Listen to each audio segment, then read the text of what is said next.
What is up guys? Welcome back sa ating YouTube channel. So ngayon ko palang masusundan ng aking build with me. So part 2 pa lang to guys na. So iba siguro nag-quit na or nag-change class na or lumipat na sa global. So okay lang yan. Kung nasa global man kayo ngayon, at least may guide kayo sa Shura. So ito yung part 2. And ang pag-uusapan natin ngayon ay about sa hacking runes. Okay. Ito. So kuha tayo ng clean para start talaga tayo sa pinakasimula. Yan.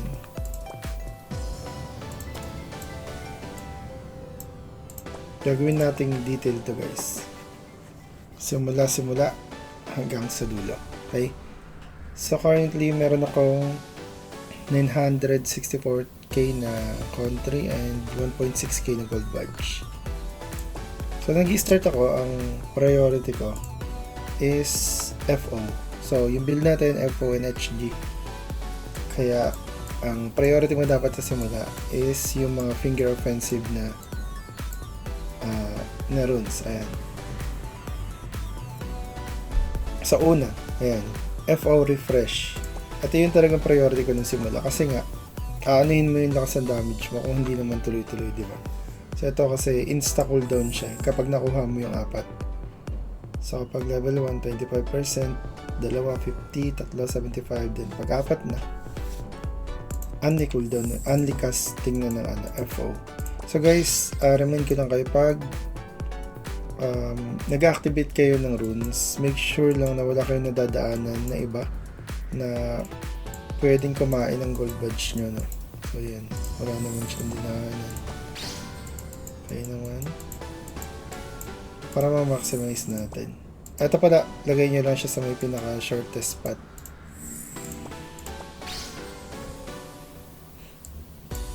Okay.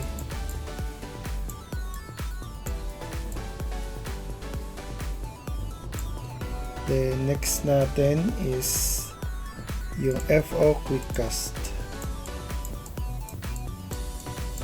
Ayun. Okay. So ito, tignan nyo to guys, sample lang. May dadaanan tayong runes na hindi naman natin kailangan nung kukunin natin to. So ganito lang siya. Pagkakuha nyo dyan, so ito lang yung kailangan natin, di ba? Itong quick cast lang. So hindi natin pa kailangan to. So, let's say for example, nagtitipid pa kayo sa gold badge. Hindi nyo pa priority itong finger offensive damage. So, ito muna kukunin nyo. Ang gagawin mo lang, para kahit i-reset mo to, ma-activate mo pa rin to. Gawa ka lang ng daan. And activate mo yun na sa ilalim niya. Tapos, saka mo siya i-reset. Okay? So, ayun. Napagana mo pa rin yung fixed cast time ng FO. Okay, so dinaan mo lang siya dito. Okay, so activate pa natin yung isa. Then pag nagka gold badge ka, next mo naman is FO empower. Yan. So yan, pwede mo na siya lagyan kung meron ka ng gold badge. Okay.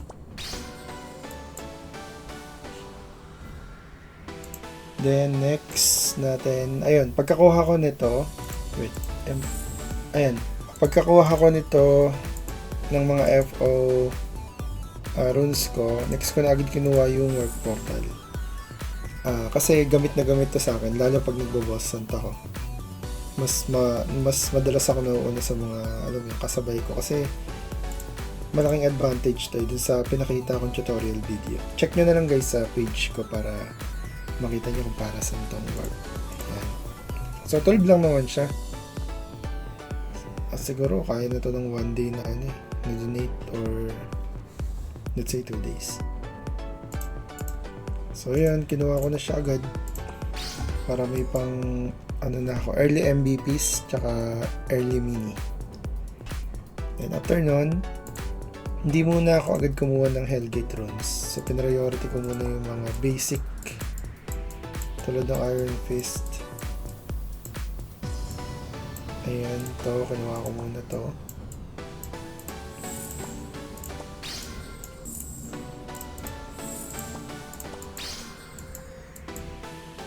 So, ito yung pangatlo.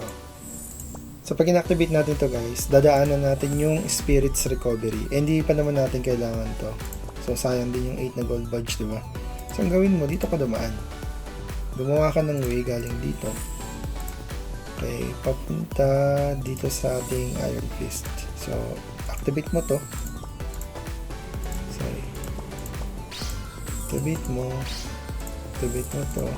Hindi ka pwede dumaan dito kasi magko-consume ka rin ng gold badge yan. So, nonsense. So, ginawa ko, activate ko dito, papunta dito, ayan. Ayan. Okay, so na-activate na natin yung tatlo. Next natin, after nun, is pen.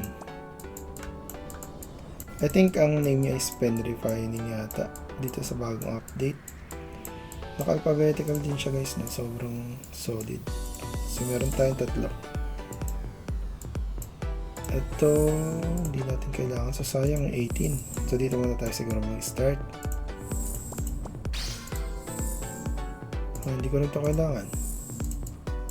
Paano tayo dadaan dyan? So kunin natin ito. Reset. Sorry, hindi natin kailangan i-reset kasi nakadaan na nga tayo dito sa gilid. Ito ang kailangan natin i-reset. Hindi natin ito kailangan guys. Okay? So na-activate natin siya kahit hindi tayo dumaan dito. Next is ito. Okay, then last is ito. Paano natin ito ma-activate? I'm not sure if may daan kasi tatama rin tayo dito.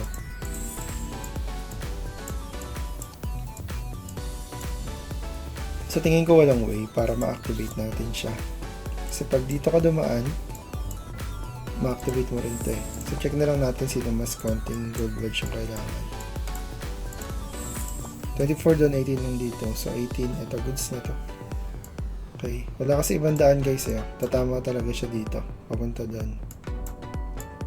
Dito sa kabilang side naman, talagang tatama siya dito sa skill attack speed. So, abay ko na natin yan. Okay na din. Ayan, dito na ako pumunta sa Hellgate.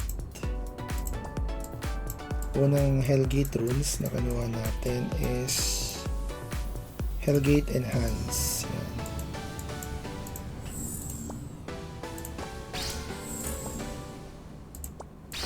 Oops. Dumaan tayo sa int. Hindi natin kailangan yan. Mamaya, wait.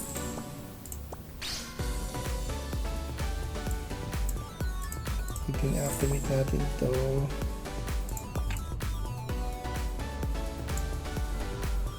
Dito muna. So, gawin natin. Connect natin ito. Itong way na ito pag ganun. Papunta dito. Okay. Nang hindi natin kailangan ng int.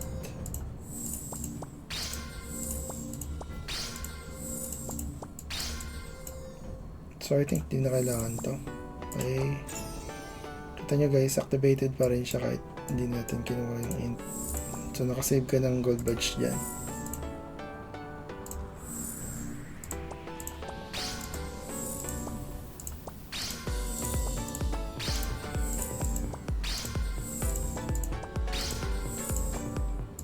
Okay. So isa, dalawa, tatlo, apat, lima, anim. 1, 2, 3, 4, 5, 6.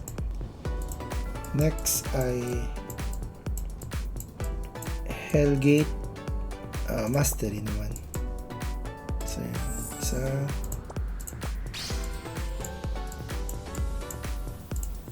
dalawa, lang. Then after ng Hellgate Mastery, next natin is Near Death Awaken. Ito siya. Okay.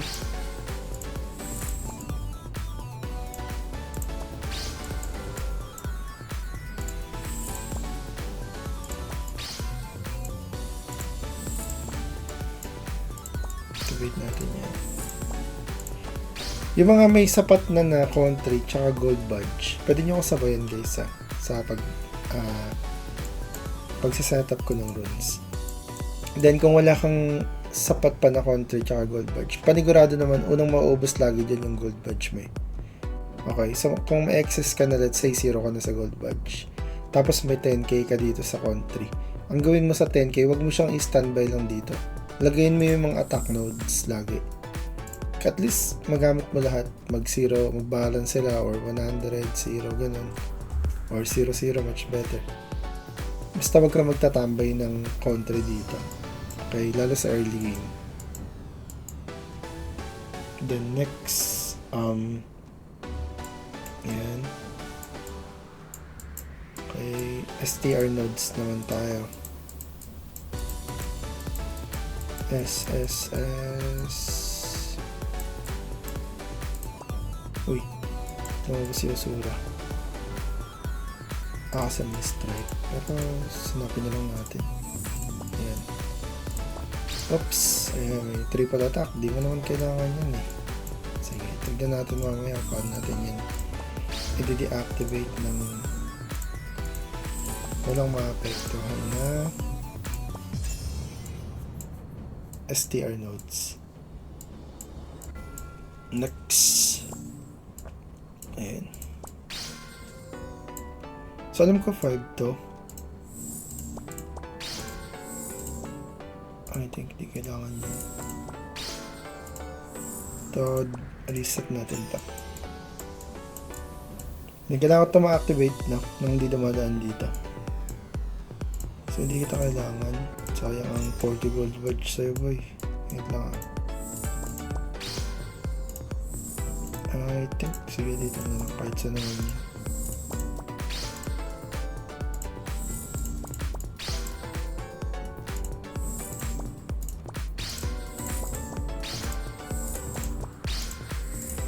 Okay, so meron na tayong isa, dalawa,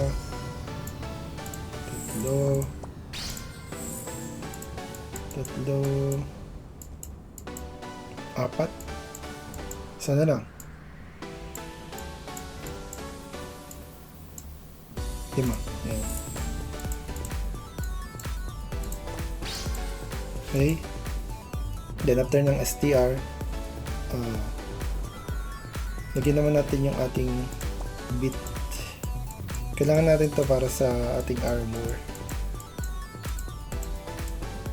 Okay, kasi mas higher na HP, so meron tayo much higher na damage output.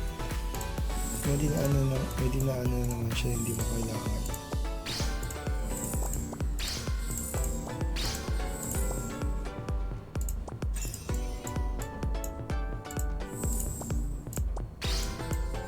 Ayan.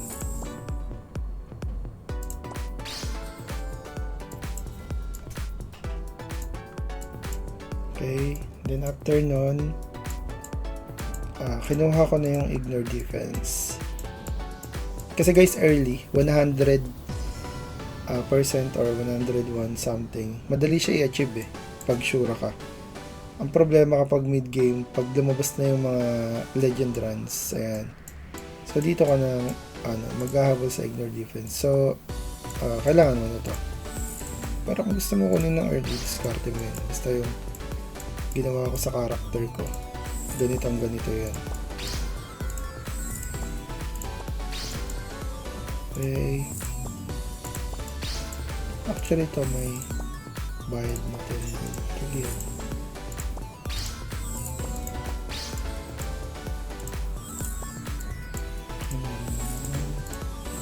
Launching auto-attack. Di ko naman kailangan ng auto-attack. Deactivate natin. Okay, 1, 2, 3, 4, 5. Okay. Next is body relock. Yan. Para lang sa movement speed.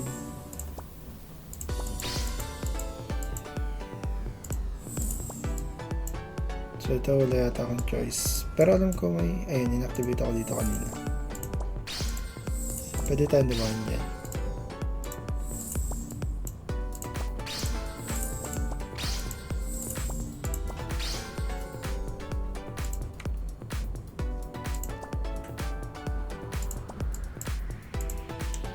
Okay. Dalawa. Next natin is Kyrie. Kyrie. Letter K. Kyrie. Yan. Ito rin, movement speed din yung habol natin dito. Okay. Then after na Kyrie, course circle naman. Letter C. Yan. Para mabilis mag-cooldown yung pang-convert natin. So, kunyari, may binabanatan ka sa aura. Yan. Ano mo lang nang i-convert mo na convert para sa origin damage mo. 5 seconds din naman yung pag-master mo yung yung core circle na skill mismo. Then after Rising Dragon, para medyo may konti tayong sustain. R. Okay.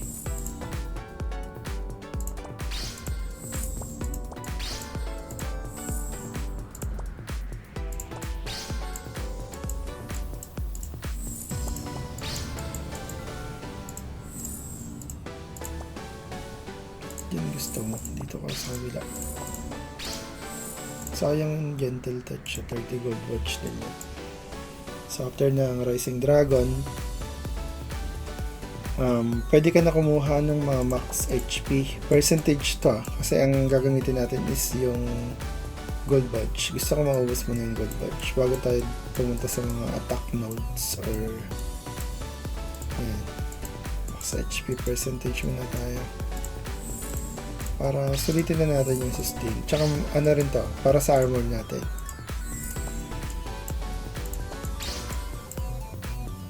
Okay.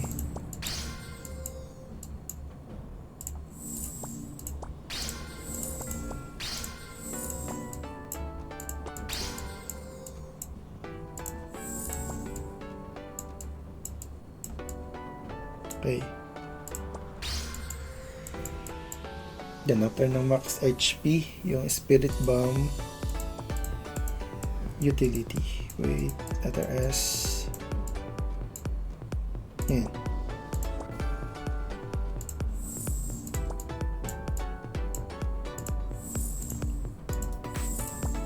Bang hilig yung naman dyan. So deactivate ko muna to kasi dito pa lang tayo sa Spirit Bomb pa lang tayo.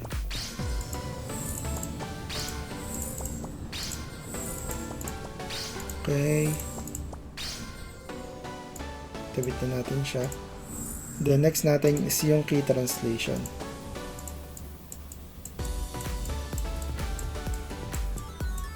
Okay. Saan yun? Translation. Ito. So ito yung yung pinapasa yung Spirit Bomb. Ito siya guys, kunin nyo siya dito sa adventure skill. Ito yan siya. Pwede mo ipasa. So kasi kami na Rising Dragon, tapos pwede mo siya ipasa sa kakampi. Then same effect, magkakaroon siya ng additional na ignore depth. Ayun, tapos may attack din yan. Then ito naman yung kinuha ko kanina, warp portal. Okay, yung unang-una. Yung after ng FO refresh, after ng FO runes, ito yung sinunod ko. Pang bossan. Kaya balik tayo. So yun, 430 pa. Madami-dami pa to. Next is depth percentage. Yan.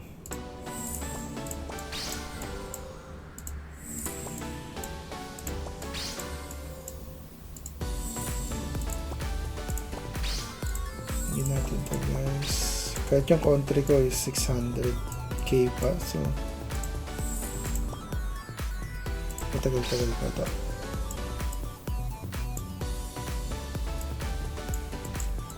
Okay. So may 600k pa ako. Then check natin kung ano po yung kailangan natin dito. Okay, nakuha ko na yung mga main na kailangan ko.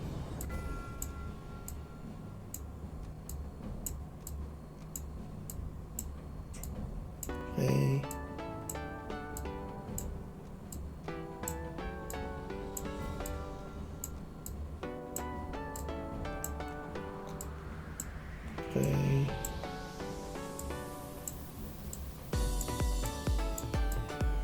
Ayan. So, nakuha ko na lahat ng kailangan natin, guys. Ang next natin, kunyari, excess mo na to. 600k, tapos may 410 na gold badge ka pa. Pwede mo nang samahan ng Asura to. Okay, so Asura. Ayan. Kunin mo na lahat yan. Kunin mo na lahat ng Asura.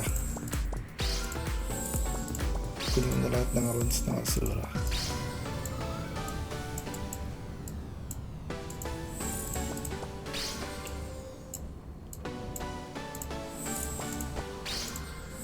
Lagyan natin lahat.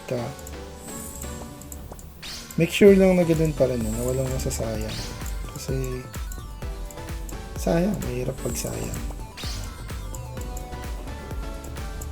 Dapat maximize lagi natin yung stats. 250 pa tayo, guys.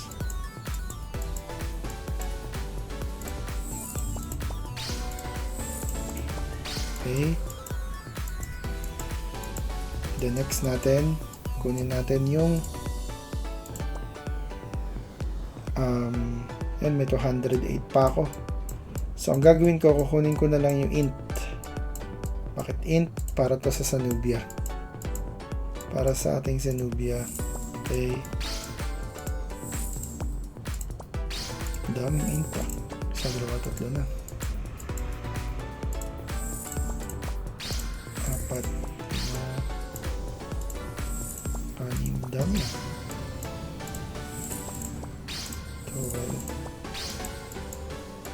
2, 4, 5, 6, 7, 8.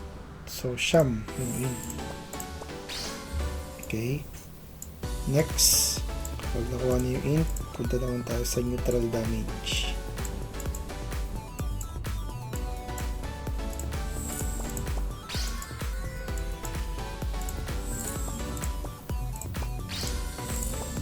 So, yan. Kulang na tayo ng gold badge. So, nagamit na natin lahat. Ngayon, meron pa tayong 500k na country. So, dito na papasok yung attack. Yung attack modes. And, yan. Sakit sa mata, diba? So, activate mo lang lahat ng attack. Okay. So, guys, sabi ko nga kanina, suggestion. Kung hindi pa ganito kadami yung gold badge mo, every time na mauubos yung gold badge mo, lagi mo rin isasagad yung country. Okay? Para ma-maximize mo yung stats mo. Para hindi nakatenga lang. Okay? Attack. Lagyan mo yung mga attack mo. Okay. I'm not sure bakit sumasama si Refine Attack. Pero mamaya pa yan, sa attack muna.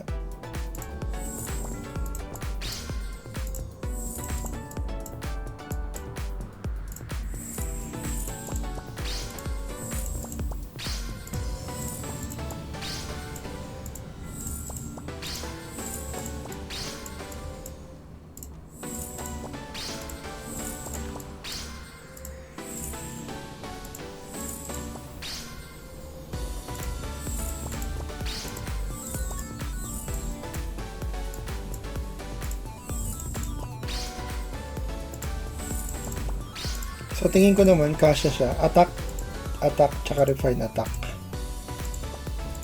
Okay, attack, and refine attack. Kasi nailaw na rin eh. So, ito rin naman yung magkasunod. Sagad mo muna sa attack, tsaka refine attack. Pero priority mo yung attack, ha? Priority mo yung attack.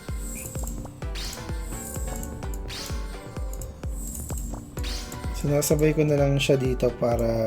Kasi sapat naman yung 500k yan eh.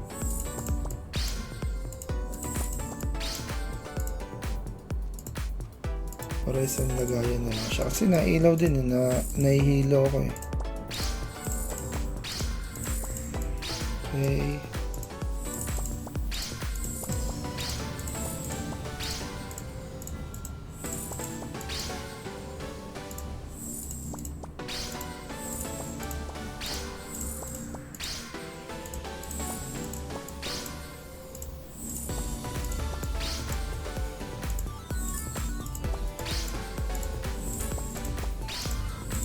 guys, no, medyo fast forward yun na lang sa part na to kasi matagal-tagal talaga ginagawa yung rules.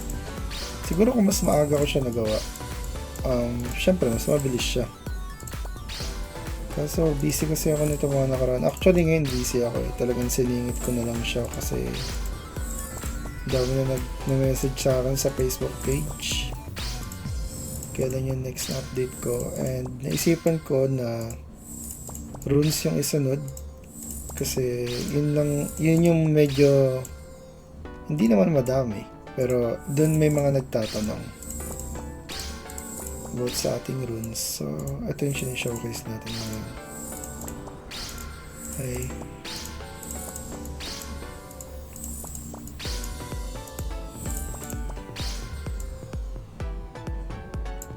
Ayun. So lagyan na natin lahat yung mga refine.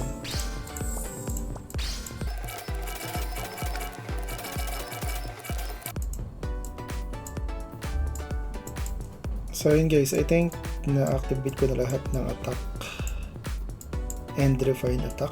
Then punta naman tayo sa HP naman. Yan, para sa effect ng ating armor. Max HP. Yan, so madami-dami din to guys.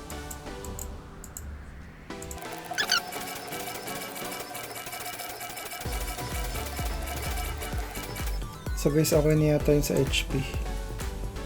Nakakapagod to. So next natin is MDEP. MDEP or DEP? Pwede na sa gagawa. Siguro mas feel ko kasi yung MDEP. Okay.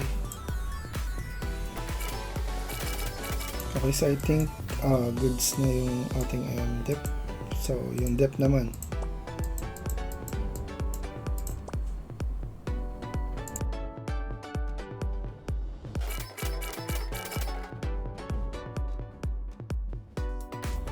Okay, so okay na yung depth tsaka M-depth.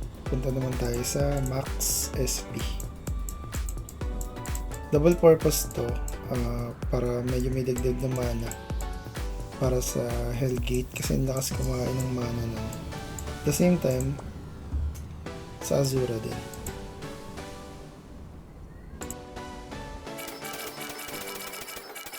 So yan, I think okay na tayo sa SP. Then, siguro yung remaining, lagay na lang natin sa Flea. Kasi may skill din naman yung Shuro na Flea. So baka pwede na rin. Yan, excess na lang naman siya. Then, para sa last, kasi meron na lang tayong 7k. So, let's say 10k na lang itong poultry. Sa crit risk ko na lang ilalagay.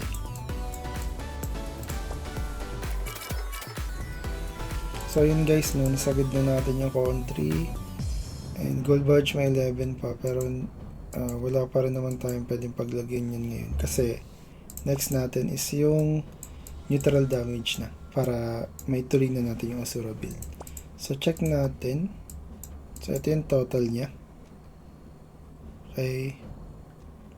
3%, 5% na ignore defense. Skill attack speed. Hindi natin to kailangan. Pero naalala nyo nung kumuha ko ng pen yata yun sa upper part.